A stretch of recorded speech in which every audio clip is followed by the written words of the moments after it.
Doctor Yunus সরকার পদত্যাগ করেছেন, উপদেষ্টারা দেশ ছেড়ে পালিয়েছেন। সার্জিস আলম, হাসনাত আব্দুল্লাহ সহ সমন্বয়করা আত্মগোপনে চলে গেছেন। আপনারা সবাই জানেন আমাদের মাননীয় প্রধান উপদেষ্টা উনি একটি মামলায় জামিন চাইতে গিয়েছিলেন, তারপর উনি কারাগারে আছেন। এই ঘটনা সবাইকে আপনাদের অনেক দুঃখ দিয়েছে, কাউকে ক্ষুব্ধ করেছে। আপনাদের কাছে মনে হয়েছে যে এরকম একটা ছাত্র জনতার বিপ্লবের পর আসা সরকার, এই সরকারের সময় কেন ফ্যাসিবাদ বিরোধী লড়াই। এবার কর ফাঁকের মামলায় জাতিসংঘের মাধ্যমে গ্রেফতার হলেন বাংলাদেশের অন্তর্বর্তীকালীন সরকার ডক্টর ইউনূস। লাইভে এসে এই বিষয়টি জানান অন্তর্বর্তীকালীন সরকারের অধীনে আইন উপদেষ্টা আসিফ নজরুল। মানে আপনার কি ধারণা যে এই সরকারের মধ্যে কোনো পরিবর্তন আসতে পারে? নিরপেক্ষতা কেন হাসিনার কথার পুনরাবৃত্তি হবে যে আগে সংস্কার পরে নির্বাচন? তাদের কথার টোনটা কিন্তু আওয়ামী লীগের সেই টোনের সাথে মিলে যাচ্ছে।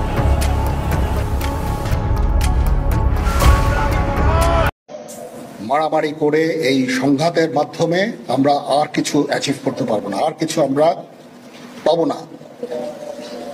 সুতরাং দয়া করে আপনারা সমস্ত ধ্বংসযজ্ঞ, সমস্ত অরাজকতা, সমস্ত সংঘর্ষ থেকে বিরত হন। অন্য কেউ সরকার গঠন করলো, তাহলে কি আপনি মনে করেন আপনি খুব ভালো থাকতে পারবেন? চাঁদাবাজ, লুণ্ঠনকারী, দখলকারী তাদেরকে জানিয়ে দেই তোমাদেরকে আর বাংলাদেশ কবুল করবে না। দর্শক, বিএনপি এবং সমন্বয়ক দুই পক্ষই কিন্তু কঠিন লাগা লেগে গেল। এবার বিএনপি এবং সমন্বয়ক দুজন কিভাবে কথা বলছেন। এবার সমন্বয়করা বিএনপির বিরুদ্ধে চলে গেল এবং বিএনপির এবার সমন্বয়কদেরকে ধরে পেল। চাঁদাবাজ বলতেছে তাদেরকে। কি ঘটনা ঘটতেছে সরাসরি আজকের প্রতিবেদনটি দেখলে বুঝতে পারবো। চলুন আমরা সরাসরি এই ভিডিওটি দেখবো, না টেনে সম্পূর্ণ ভিডিওটি দেখুন। চলুন ভিডিওটি দেখা যাক। বাড়িতে আসলে কি সেটাকে পালানো বলে? কোন কর্মীকে নিয়ে কি দুবাই গেছে? কোন কর্মীকে নিয়ে ভারতে গেছে? ঠিকই, কিন্তু নেতায় ভারতে আরামে আছে। কোন নেতাকে সমর্থন দিবেন এগুলো আগে একটু বুঝে শুনে করবেন। আমরা দেখি জাতীয় পর্যায়ে আমাদের এক ধরনের রাজনৈতিক বিভাজন তৈরি হয়েছে। জাতীয় পর্যায়ে আমরা আপনাদের কাছে অনুরোধ করব, দেখেন রাজনৈতিক আমাদের মধ্যে এখন বিভক্তি, এটা কিন্তু কোনো জাতীয় আমাদের কোনো ইতিবাচক বার্তা দেয় না, বরং ফেসিবাদ বিরোধী শক্তিগুলোর মধ্যে যদি কোনো বিভাজন তৈরি হয় সেটা আবার ফেসিবাদের পুনর্বাসনের পথকে উন্মুক্ত করে দিবে। সুতরাং এই ফেসিবাদের পুনর্বাসনের পথকে উন্মুক্ত করে দিতে না চাইলে আমাদের জাতীয় ঐক্যবদ্ধ থাকার আর কোনো বিকল্প নাই।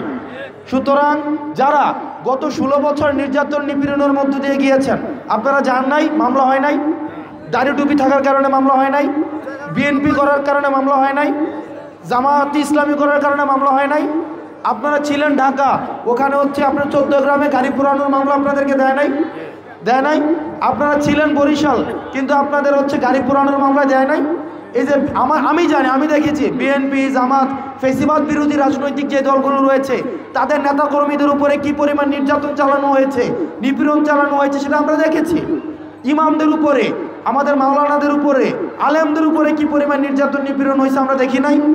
এখন আমরা যদি আমাদের মধ্যে বিভাজন তৈরি করে, তাহলে এটা আলটিমেটলি লাভ কার?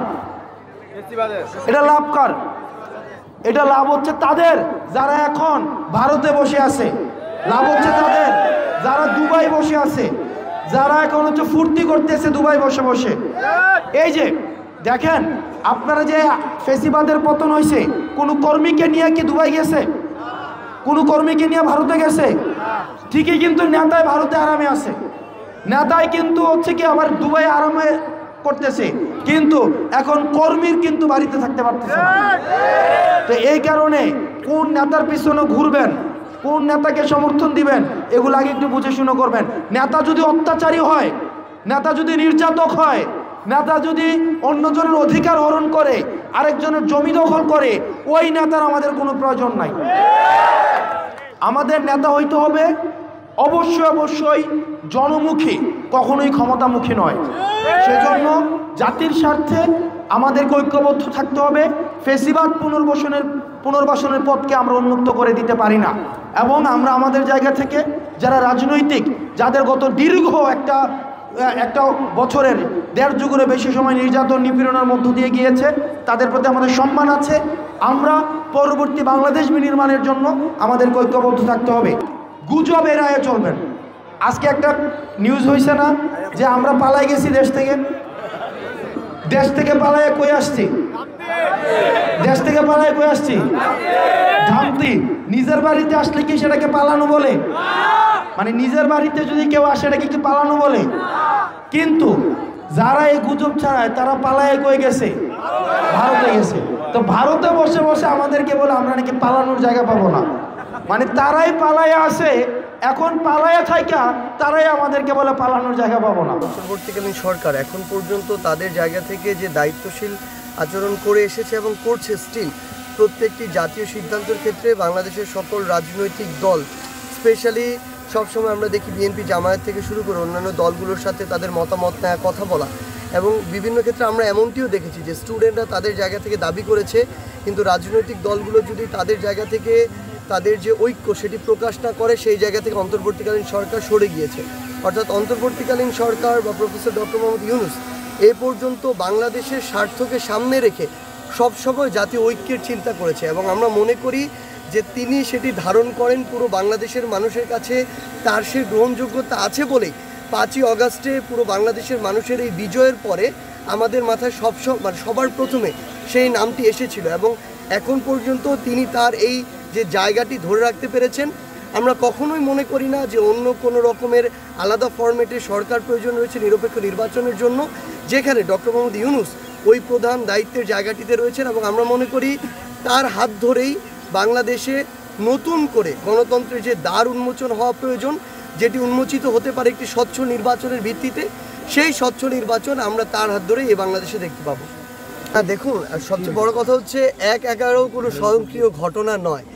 বিভিন্ন ঘটনার পরিপ্রেক্ষিতে একটা গোষ্ঠী সুযোগ নিয়ে এটা ঘটাতে একসময় বাধ্য করে, একসময় প্ররোচিত করে।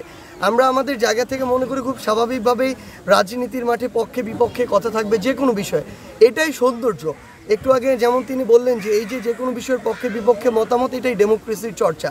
আমরা মনে করি খুব স্বাভাবিকভাবেই অন্তর্বর্তীকালীন সরকার কিংবা আমাদের বর্তমানে রাজনীতিতে যে ব্যক্তিরা রয়েছেন, গুরুত্বপূর্ণ ব্যক্তিরা, তাদের মতের মধ্যে দ্বিমত থাকবে, বৈচিত্র্য থাকবে, আবার যৌক্তিক বিষয়ে তারা ঐক্যবদ্ধ হবেন, এটাই হচ্ছে সবচেয়ে বড় কথা। কিন্তু আমরা যে জিনিসটা আমাদের জায়গা থেকে মনে করি যে আমরা যেন আমাদের এই বিভিন্ন কথা, মতামত কিংবা পদক্ষেপের মাধ্যমে নতুন করে আবার ওই ফ্যাসিস্ট কিংবা তাদের কোনো দোসরকে সুযোগ না দিই। তারা তো চাইবে আমাদের ঐক্যের ফাটল ঘটাতে। এই ফাটলের সুযোগে যখন আমরা নিজেদের সাথে নিজেরা বিভাজনে লিপ্ত হব, তারা এই সুযোগটা নিয়ে তাদের স্বার্থ হাসিল করবে। তো আমরা আমাদের জায়গা থেকে মনে করি এখন সবচেয়ে গুরুত্বপূর্ণ হচ্ছে এই জাতীয় ঐক্য। জাতীয় ঐক্যর জন্য সবার আগে যে কোনো গোষ্ঠী, দল, ব্যক্তি এসবের স্বার্থের আগে বাংলাদেশের স্বার্থ চিন্তা করতে হবে, এবং আমরা যদি সেটা এখন চিন্তা করতে পারি, তাহলেই যে বাংলাদেশে আমরা প্রত্যাশা করি এই অভ্যুত্থান যে স্পিরিট, সেটা সফল হওয়া সম্ভব।